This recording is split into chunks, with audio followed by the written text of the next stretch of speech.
Dahil wala tayong merienda ngayon, naisipan kong maraming leftover na ingredients sa ref. Kaya ito, gumawa lang tayo ng paraan. Kasi sinipag lang si Kunyang. And para may makain. O, di ba? May pangkapi-kapi na tayo. Kaya subukan ninyo guys at walang tamad-tamad. Diskarte lang. At pwede ninyo pagkakitaan ito. Welcome back to my YouTube channel. Ito may 3 egg whites ako na leftover sa ref. Nilagyan ko lang siya ng 1/2 teaspoon cream of tartar. Ginbit ko lang siya until mag-foamy. At naglagay ako ng 1/2 cup white sugar. Yan. Gradually lang ang paglagay. At depende sa lasa ninyo. Kayo na ang mag-adjust according to your taste.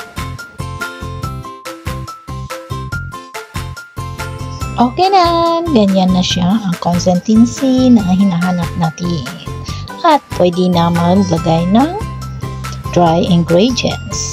Dahan-dahan, naglagay lang ako ng 1/4 cup cake flour at 2 teaspoon baking powder. Dahan-dahan ko sa paglagay. Huwag biglain. At ang tubig dahan-dahan din. Kasi para hindi siya mabigla.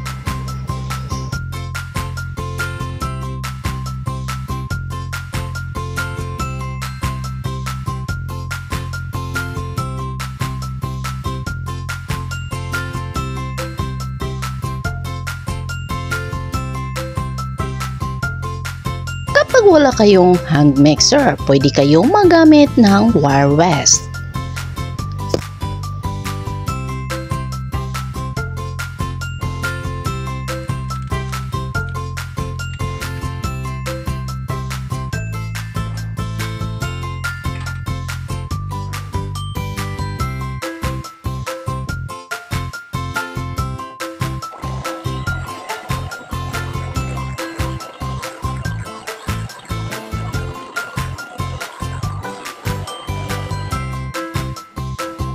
Okay na ang mixture natin. Scrape na ang ilalim para pantay.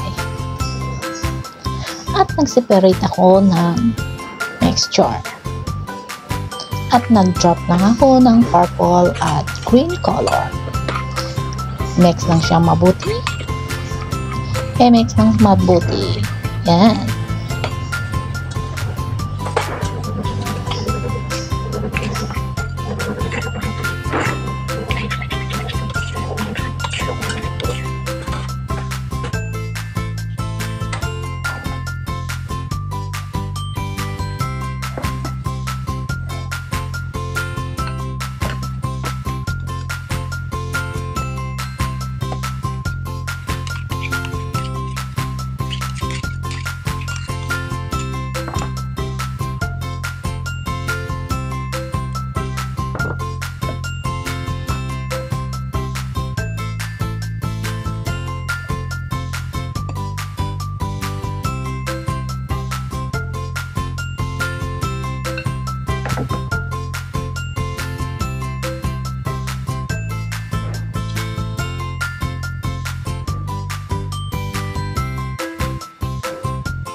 Yan na, luto na ang puto cake pao natin. Yan, napakaganda.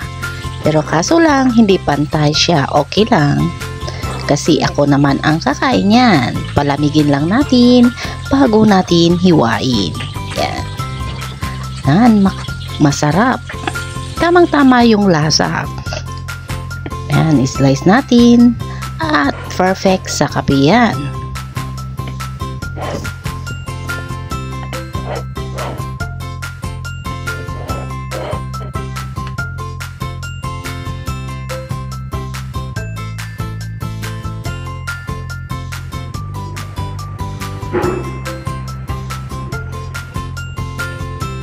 Tikiman time!